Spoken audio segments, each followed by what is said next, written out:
Magandang hapon mga ka-viewers, rider, messenger, lahat ng drivers at mga content creators dyan. Mukhang yung panahon na yun, uulan na naman. By the way, dito ako sa Makati, medyo na kumukulimlim na naman. Meron ako ditong mission. Pagkatapos dito, pupuntang Taguig, maya maya lang matatapos na yung aking mission na yan. Sana hindi masyadong umulan para makabiyahe ng maayos.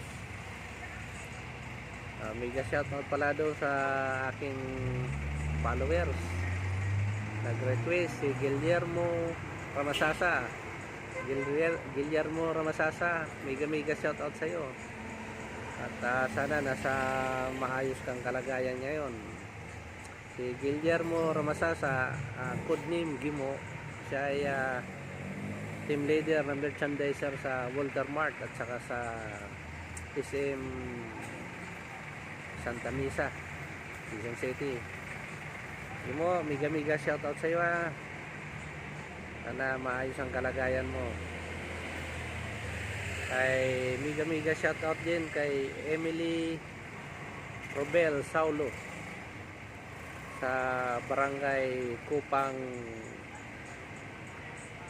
Alabang, Muntinlupa. Alabang girl. Ito ay aking followers din na maganda kong insan. Nagpapa-shoutout. Mega shoutout Emily Robel Saulo ng Alabang. Mabuhay kayo dyan. Kumusta kayo dyan? Shoutout mga taga-Alabang. Doon sa mga nagpapa-shoutout, okay lang. Enjoy lang tayo. Shoutout lang tayo kapag may time. Eto, medyo tagagaling ko lang dito sa aking isang mission dito sa building na to. At ako ay pumunta sa aking pinaparadahan. At medyo uminom muna ng tubig. Medyo pinapumusta ko lang kayo mga ka-viewers, mga followers. Tuloy-tuloy lang tayo. Huwag tayong masyadong magiging abala sa ating sarili nang hindi natin nakakayanan. Medyo tumawa naman, umiti, yes lang, para continuous yung ating trabaho. Kaya pala mga ka-followers, magandang buhay. Bye bye.